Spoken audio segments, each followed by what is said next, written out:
start the recording. So I'd like to start with you have a long career. So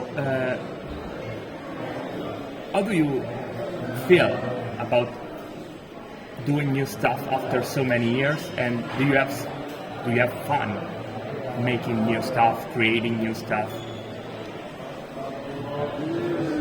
Well, the last movie I enjoyed working on was Starship Troopers.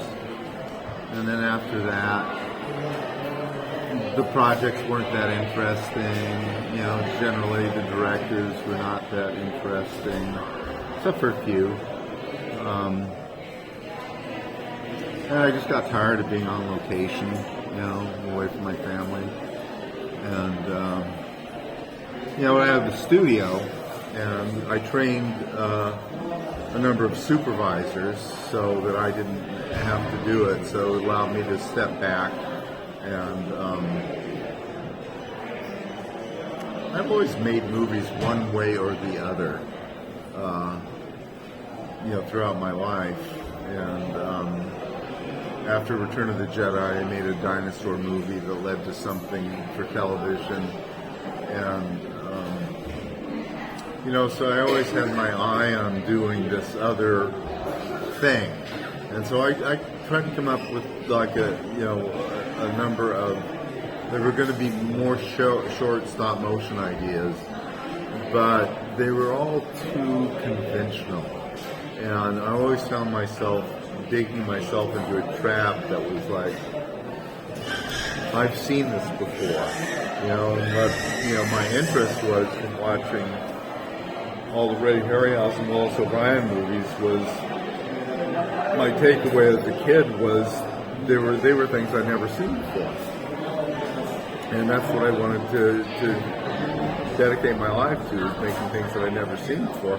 And then I was very lucky, you know, in working for George Lucas and Steven Spielberg and Paul Verhoeven, because they afforded me that opportunity, you know, for my day job.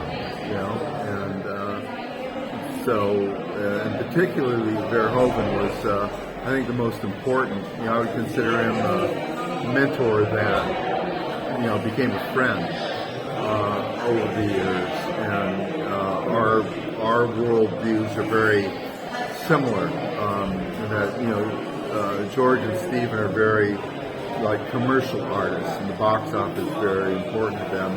And Paul is more of an artist in that he says, you know, when asked who he makes his movies for, he says, I make them for me, you know, and like what an artist would do, you know. And, you know, of course he wants his movies to be successful at the box office, but if they're not, you know, he's made what he wanted to make. And the George and Stephen did too, of course, but it was just a different total mindset. I mean, because they're identical in that Lucas and Spielberg are their audiences. You know, it is genuine what they're doing. I don't mean to say that they're, you know, just commercial artists, but, you know, Paul on the other, they were always interested in having empires, you know, and being in control. And, you know, that's a false economy. That turns you into something else, you know. And Spielberg's been able to handle it really well, but I don't think George is too happy about it. You know, he, you know, in the beginning was more of the spirit of, you know, an independent filmmaker. Do you think it's because Paul Verhoeven is not American? I think definitely his the contrast in, you know, education, you know, worldview is definitely, but it also gave him a clearer perspective on America, almost naive in terms of, you know, seeing this amazing culture and kind of going like, what the fuck? You know, this is pure comedy. You know? And so lately you haven't been shocked by anything beside your. Well, I mean, since you're trying to see something Donald Trump and the war Okay. with Palestine, and I'm shocked. But in terms of cinema, Yes, please. Since Starship Troopers is way, in way terms back, of what yes. I've worked on, that was definitely that was it. So after that, you were amazed by a movie you watched in terms of this visual effects, or no? You can say no, but from time to time, can't think of anything other than the first one that comes to mind is Arrival. I thought was excellent. There was after Jurassic and Starship Troopers, the quality of the work just fell off until it took a while for the skill level of people to go back up. But the success of Jurassic was due primarily to me and Dennis Muren, because we'd come from a practical understanding of how things really work and what things should really look like and how things should really move, which all of the animators, computer graphic animators from that time pretty much came from Canada. And they were schooled in the Disney school of squash and stretch animation and flying logos. They didn't have a clue. So it was a matter of training those guys. And then Craig Hayes and I on Starship Troopers, the same thing. We came from a very, practical, background that we knew how things should be. We didn't have to, and some of the guys, were kind of bullshit artists. There was a little bit of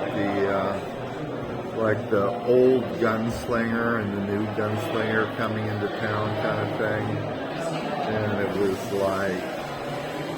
really, and it was my analogy was, okay, they got their guns. Okay, let's see what you can do. And they go watch this. And they go and it's well, do you have any bullets? Can you shoot that tin can out? Well, no.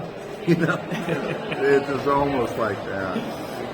So I think that the 80s, I was born in 83, and the 80s were one of the most amazing decade ever for action cinema and science fiction movies. You took part in a lot of fantastic movies, Star Wars, Indiana Jones, Robocop, and they all from the 80s. And so what do you think about that decade and why it was so vibrant in a way and so memorable? Well, it wasn't the 80s. The 80s was the aftermath of the 70s, and the Star Wars and Jaws jump-started everything, and then, the studio started to go, oh, look at that, ka-ching, and that created a, much broader landscape, a lot more opportunity.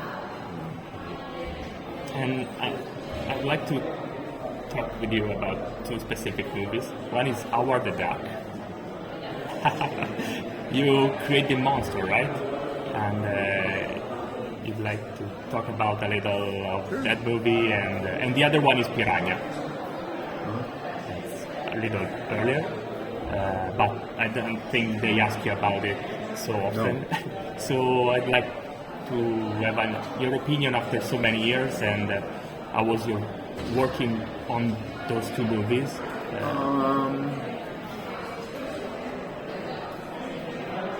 Well, it was right after Star Wars. John Davison, the producer, had read my name and John Berg's name in the credits of Star Wars. And John and Joe Dante were big stop motion fans, but they had this project that required me to design piranhas and to help figure out a way of engineering how they would be operated practically in the water. So we took that job on, and then Joe and John were big admirers of stop motion animation, and so they found some money for me to make a puppet for Doctor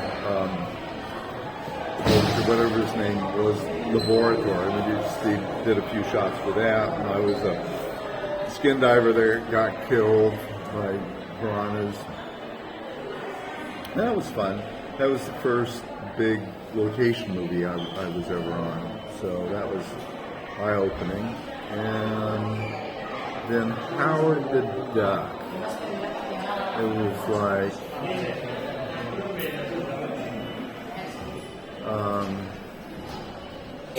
what I tried to talk George into was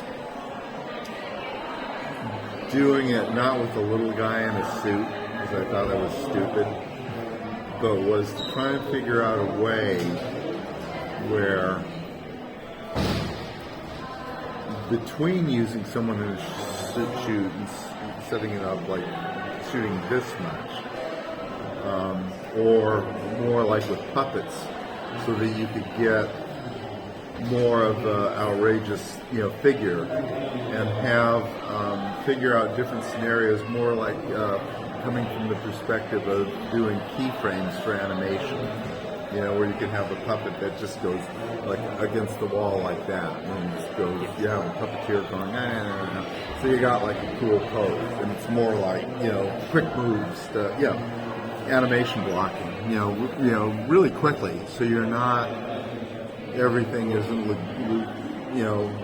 laborious, and would be like snappy. But I don't know. George had this thing for little people, and it was like George was always very careful about money, and knew that if he went the direction that I was proposing, it was fraught with a lot of problems in terms of nobody on the set would have any idea what was going on except me.